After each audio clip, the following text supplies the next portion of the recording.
Among all the Spanish dances, flamenco is the only one to be recognized as an intangible cultural heritage by UNESCO, making it immediately recognizable as a symbol of Spain.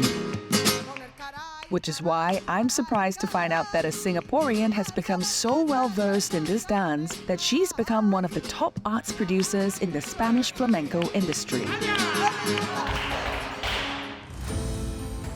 I'm Rozz, a self-confessed travel junkie, and I'm back on another adventure to seek out Singaporeans abroad who are achieving extraordinary feats. I want to be able to offer a sense of unity to musicians. This is one that really feels like my calling. So they were quite shocked that we have baseball in Singapore. If I get to a higher level, more people will start noticing. In this episode, I'm going to Seville in the south of Spain to meet the Singaporean who went from hobbyist to dance extraordinaire in just 20 years.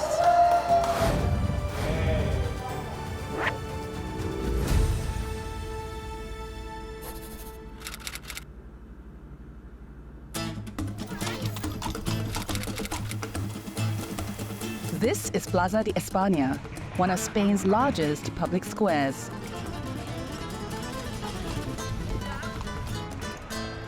Now, if you think this looks familiar, Star Wars fans, you might have recognized this passageway from Attack of the Clones. But I'm not here on a pop culture quest. I am, however, on a culture quest, and nothing screams culture in Seville like flamenco. Hey, hi, Rozz. Welcome to the land of flamenco.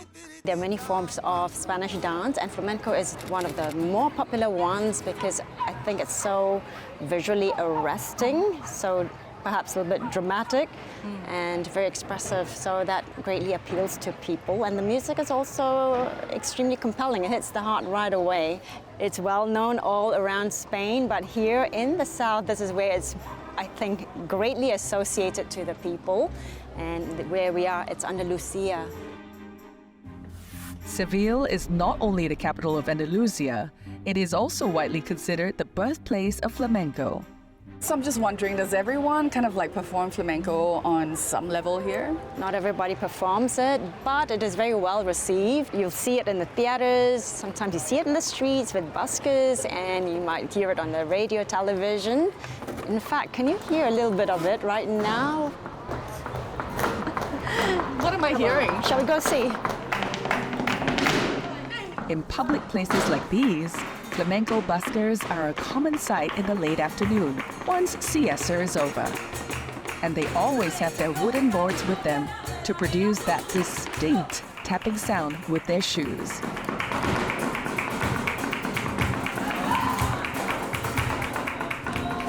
So this is my first ever time watching a flamenco performance live, and it feels a bit familiar, like tap and salsa had a child. I'd liken flamenco to Chinese classical dance or the Malay traditional dance joget. Not everyone learns them or practices them, but everyone in Singapore knows about them, and they're part of our heritage. That was an amazing spot. That backdrop to watch that live flamenco performance, stunning. So, question, where else can I watch a live flamenco performance around here? You can certainly catch them in the main theaters where they're programmed as part of festivals. You can catch them in flamenco clubs, as well as social gatherings we have with our families and friends. And of course, one of the most important places is the tablao. Tania tells me that tablaos are stages dedicated to flamenco dancing. They employ about 95% of Spain's flamenco dancers. Tickets to tablao performances are always high in demand across Spain. Tablaos are super important because this is where you get to see the mastery of improvising of flamenco dance, song, and guitar. Wow, sounds amazing. Do you perform at the tablao? I don't perform at the tablaos here because this is going to be a mastery of improvising. You need a lot of time to be training. You'll see what I mean. Unlike formal flamenco performances with a fixed choreography, in tablaos, the guitarists and singers switch up the rhythm and beats of the music, and the dancers respond by adapting their movements and footwork.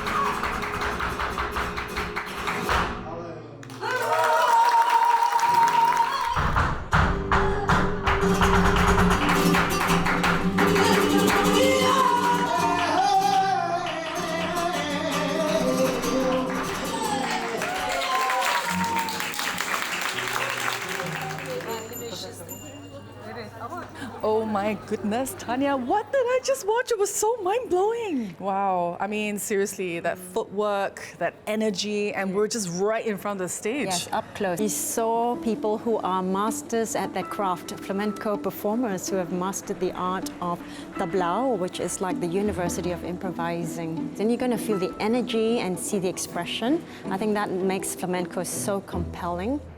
When do these masters start practicing their craft? They would have started young, and it would have taken lots and lots of years for them to get to the stage where they can master improvising. And you know, some of these artists are actually maestros in the workshops that I curate.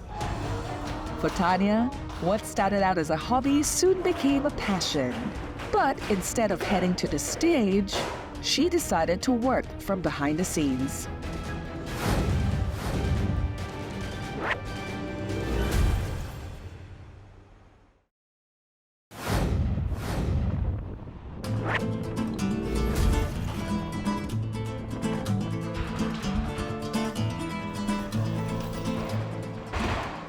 So I used to dance professionally many moons ago. I've done ballet, tap, jazz, but I've never done flamenco. And my only impression of it was, it's fast, fancy footwork. I'll find out for sure today.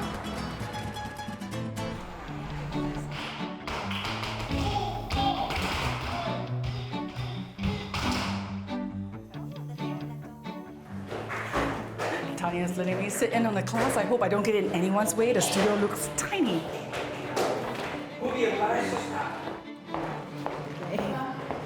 Okay. Welcome everybody to this curso, this workshop of tientos with Manuel Betanzo as part of Maestria workshop. 2 decades ago, Tania first visited Spain with the intent to study flamenco. Today, she is no longer just a student. Instead, she now organizes workshops led by some of the world's top flamenco dancers.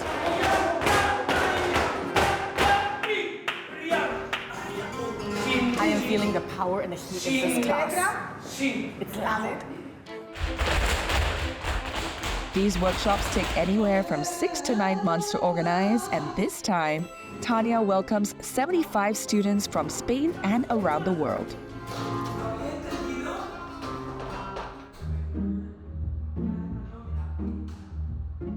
Okay, so they have decided to give me a quick crash course in flamenco.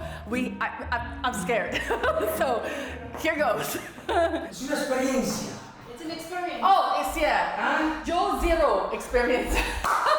Pasión. Pasión. Okay. Sensación. Y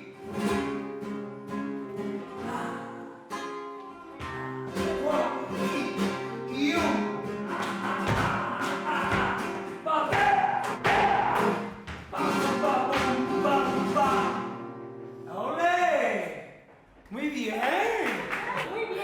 I know. I don't know what to do with my hands though. I was like, what? Muy bien. So flamenco looks deceivingly easy.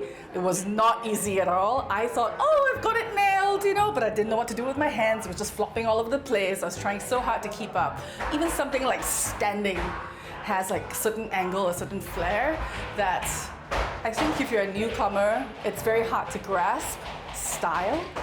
So yeah, that was pretty eye-opening, even though the class was only like 5 minutes. I'm sweating. What is your connection to flamenco? I was a Spanish language student in Adelaide, and when you learn a language, it opens the door to the culture. And so my best friend said, okay, Tania, let's go and try out a flamenco class. It was a bit disastrous because we realized how difficult it was. So difficult. Just the hands. It looks easy. I was just so lost. But anyway. Yeah, so I felt like an octopus.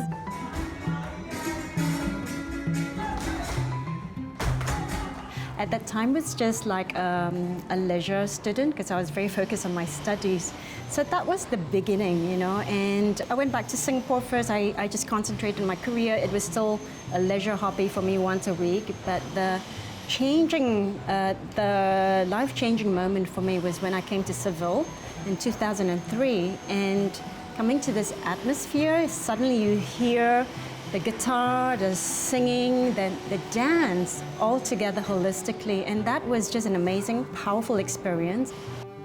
This is the one that really feels like my calling. Right now, okay, fast forward, right? It's become my work because I felt that there was so much I could do besides just dance. So who attends your workshops? The people who come from all around the world, flamenco practitioners, flamenco professionals, people who just love Spain and flamenco, they'll come to these specialist workshops. That's amazing. It's like so mind-blowing that you get all these people from all over the world Totally. coming to Seville, but to attend workshops organized by a Singaporean, why would they do that? I'm not saying they shouldn't, but I'm trying to wrap my head around it. I've been, organizing these workshops for quite some time. So for the ones who know me, they know my work, my partnerships, they know Sevilla and the credibility that we've earned over time. Very Singaporean question. Like a Singaporean parent, can you make a living solely of these workshops? Just the workshops alone, no. You need to have a basket of different activities, So I also do digital online courses that are sold internationally, classes back home in Singapore, as well as flamenco cultural tour here to Seville. There are at least 10 different types of tours in Sevilla, but Tania's tours are one of the few that focus on flamenco culture, allowing participants to see the city through a different lens. Nice to meet you. I'm Rozz. Triana is a very important barrio, neighborhood for flamenco, because this was where the gypsies used to live, and it gave rise to a lot of music, dance, song, fiestas. There's even a tribute to flamenco here, Triana al Arte Flamenco. And flamenco was, nurtured, or it flourished here with the gypsies. Okay, this is our next stop. It's tablao Los Gallos. Besides learning how to dance or play the guitar or sing, you're having to now interact, baile cante guitarra, and that is the mastery of flamenco that you'll see. Flamenco shoes, the distinctive feature is this part and this part, because we have hundreds of nails that are drilled in. And what is really important also is this, because it gives it's like a support. And you can hear that it is supporting you when you're doing all those stands.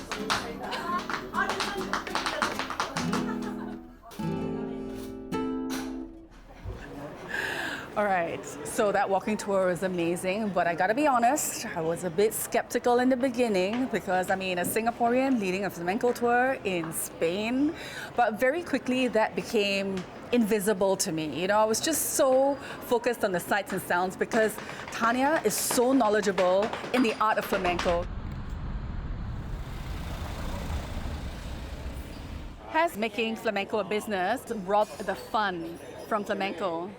That's a really good question. Why? Because there are ups and downs, and the times when I take on too much, that then does take a bit of the fun. And now I'm having to tell myself, okay, I do want the fun back, because that is my motivator that propels me to go on. How do you actually build this community for yourself within the flamenco community? Firstly, through classes, and then from the classes, my interaction became an interaction with the artists.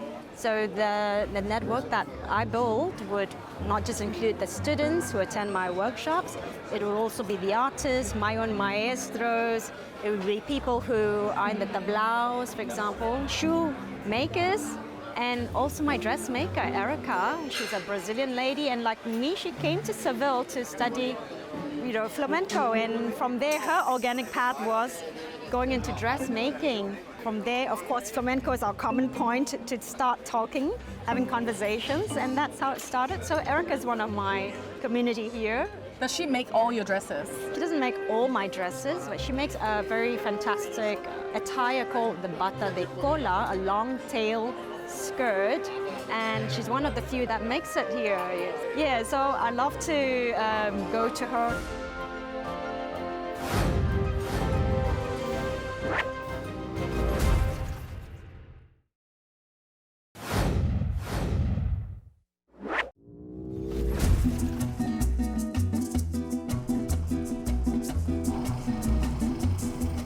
This morning, Tania has asked me to head out to the suburbs where she's going to give me a peek into a very special atelier. But first, breakfast! We're here in San Jose de la Rinconada. It's a very local neighborhood, not too far off from Seville. No, you don't find tourists. We're probably the only The only ones. the only ones here. And that's what I wanted to show you, a slice of local life. I first came in 2003. Wow, and you knew Spanish already when you moved here? I knew Spanish already because I studied that in Adelaide, actually, in Australia as my degree. But studying it academically, it's a bit different from being plunged in the culture because I had to still develop my skills on listening and then speaking. So that's the best way of learning is to plunge yourself there and accessing the culture. Do you now think in Spanish or English? When I speak Spanish, I'm thinking in Spanish, and so then that Spanish personality becomes a little bit more vibrant and a little bit more direct sometimes. The English part of me makes me a little bit more formal, a little bit more perhaps polite. So funny, do you dream in Spanish now? I'm not too sure, I can't remember actually. How do you balance your identity as a Singaporean and your life here in Seville? I love that question. Well, firstly, I'm Singaporean, so that identity never changes because I am Singaporean. I like that. To that, I take a bite. Ole! One of these people that came from across the world is Erica, a Brazilian flamenco dressmaker. So how do you guys know each other? I was just exploring the streets of Seville, and as I walked, I noticed a shop, and I noticed a girl was smiling, and I just entered, and that's how we struck up a friendship, because I realized she was a dancer too, and we had similar experiences of coming to Seville. I think that we had a match there. I saw, wow, an Asian girl dancing a flamenco. The flamenco world is amazing, Was she the first Singaporean that you know? Yes. Really? Is she now the only Singaporean that you know? Yes, the first. And only, and now me as well. I'm Yes, the second one. The second one. Now I needed to put you a flamenco. Yes. Oh, I don't know about the dance, but it's really difficult. Question. Is there a special kind of skirt for a flamenco dancer? What makes it a flamenco skirt? Flamenco skirt is a principal part of a dance and outfit. We have two kinds of skirt. We have a student skirt and a skirt more professional.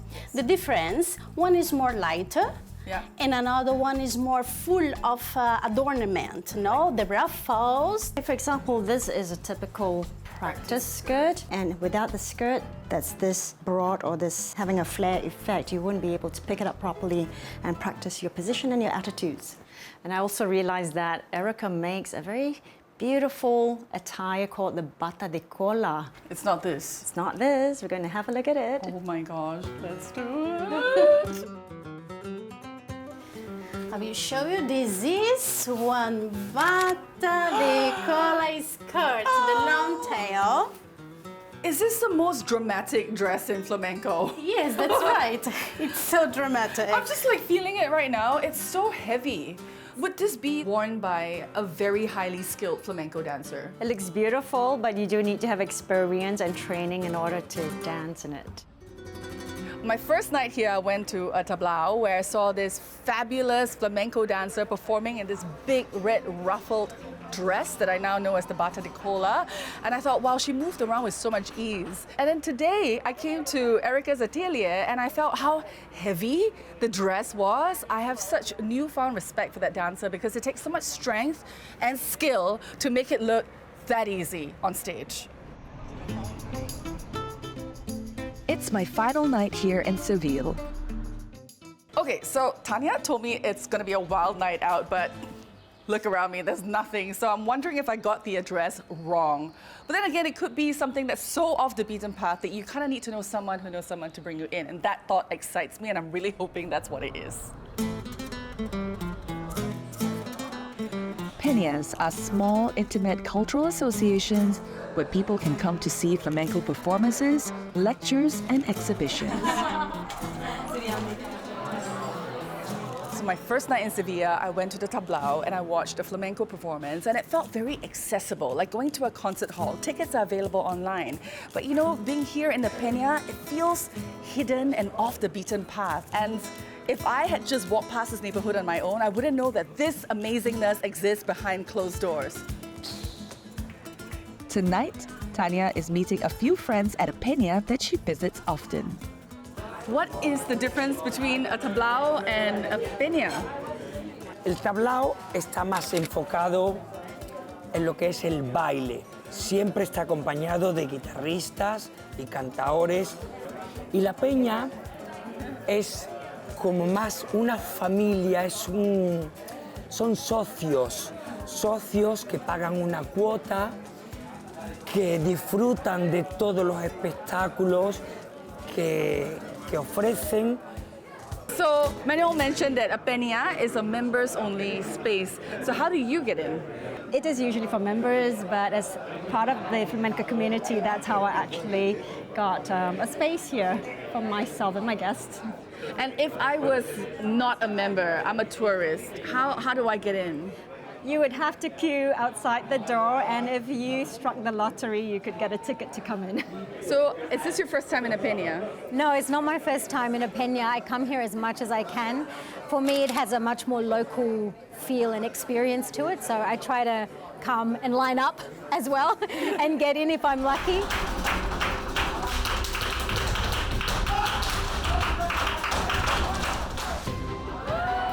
I'm Singaporean, and I feel Singaporean that's inside me. What I feel is such a great appreciation of what I have received here in Seville.